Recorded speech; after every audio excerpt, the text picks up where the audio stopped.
अस्सलामुअलैकुम मेरे प्यारे प्यारे व्यूअर्स, माय यूट्यूब फ्रेंड्स, कैसे हैं आप सब। उम्मीद करती हूँ कि ठीक होंगे। अल्हम्दुलिल्लाह हम भी बिल्कुल ठीक हैं और दुआ है कि अल्लाह ताला सबको अपने हिफ्ज़ व अमान में रखे, आमीन।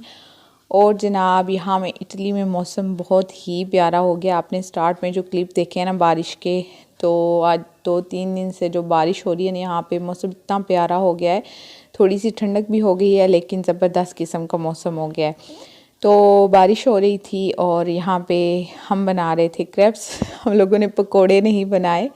यहाँ में असल में बच्चों की फरमाइश थी कि क्रैप बनाएं, तो स्पेशली ज़यान ने बोला कि मामी मुझे क्रैप खाने हैं और नुतेला काफ़ी सारा लगा के। तो फिर मैंने सोचा कि मैं आप लोगों से भी ये रेसिपी शेयर कर देती हूँ, आप भी बनाएं और टेस्ट करें कि आपको कैसी लगती है।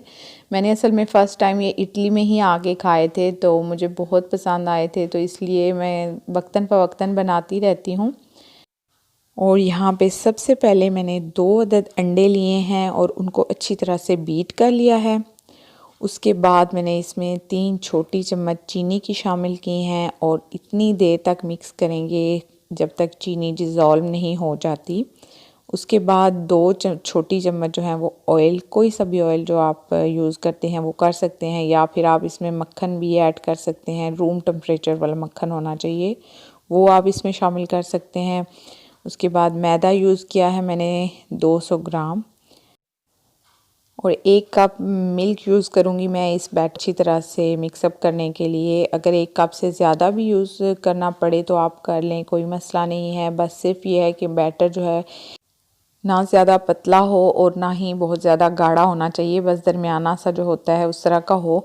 और ऐसा होता है कि बाज़ औक़ात अगर आप इसको 10-15 मिनट बना के छोड़ देते हैं ना तो ये थोड़ा ज़्यादा गाढ़ा होना शुरू हो जाता है। तो आपने टेंशन नहीं लेनी, इसमें बस दूध शामिल कर दें और ये फिर से नॉर्मल पे हो जाएगा। और यहाँ पे ये साथ ज़यान जो है ये मेरी हेल्प भी कर रहा था, क्योंकि माज़ को इस टाइम मैंने सुला दिया था तो ज़यान था मेरे साथ, तो वो मेरी हेल्प कर रहा था।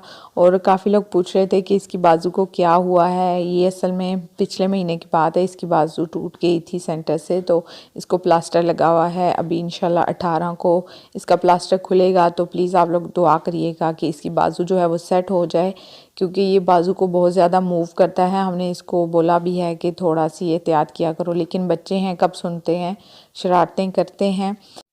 तो आप लोग भी प्लीज़ दुआ करिएगा कि ज़यान की बाजू ना सेट हो जाए जब इसका प्लास्टर खुले तो।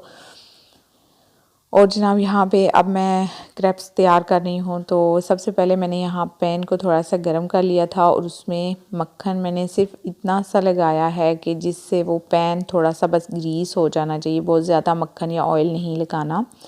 तो उसके ऊपर फिर मैंने ये बैटर इस तरह से डाल के तो वो रोटी की तरह शेप दे दी है इसको। इसका असल में इसको बनाने के लिए एक स्पेशल किस्म का वो चमचा भी मिलता है, गोल सा होता है, और लेकिन वो मेरे पास नहीं है तो मैं ऐसे ही बना लेती हूँ। तो ये है कि परफेक्ट बन गई थी जितने भी मैंने बनाए थे। तो इसको बहुत ज़्यादा पकाना भी नहीं है, बस एक साइड से पके और दूसरी साइड से पकाएं और फिर इसको निकाल लें। इसी तरह से आपने जितने भी बनाने हैं बना लें। और फिर मैं आपको भी साथ बताती हूँ कि हम इसको किस किस तरह से सर्व भी कर सकते हैं। तो जो लोग वीडियो देखते हैं, पसंद करते हैं, उनका बहुत बहुत शुक्रिया, थैंक यू सो मच। और जो लोग नए हैं प्लीज़ चैनल को भी सब्सक्राइब कर लीजिएगा और बेल आइकन ज़रूर प्रेस करें आप लोग। और जनाब अब मैं सर्विंग की आपको बताती हूँ। सबसे जो मेन इंग्रेडिएंट है इसका वो है नुतेला, और उसके बाद बनाना या कोई भी फ्रूट आपके पास जो है, और अगर आप व्हिप्ड क्रीम यूज़ करना चाहते हैं वो भी आप यूज़ कर सकते हैं।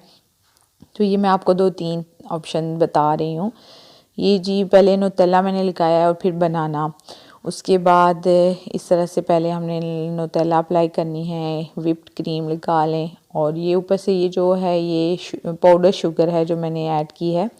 तो इस तरह से आप सर्व कर सकते हैं। तो जनाब अगर वीडियो पसंद आए तो लाइक ज़रूर कर दीजिएगा। मैं आपसे मिलूँगी एक और नई वीडियो में, तब तक के लिए अपना ख्याल रखें, मुझे दुआओं में याद रखें, खुश रहें, आबाद रहें। अल्लाह हाफ़िज़।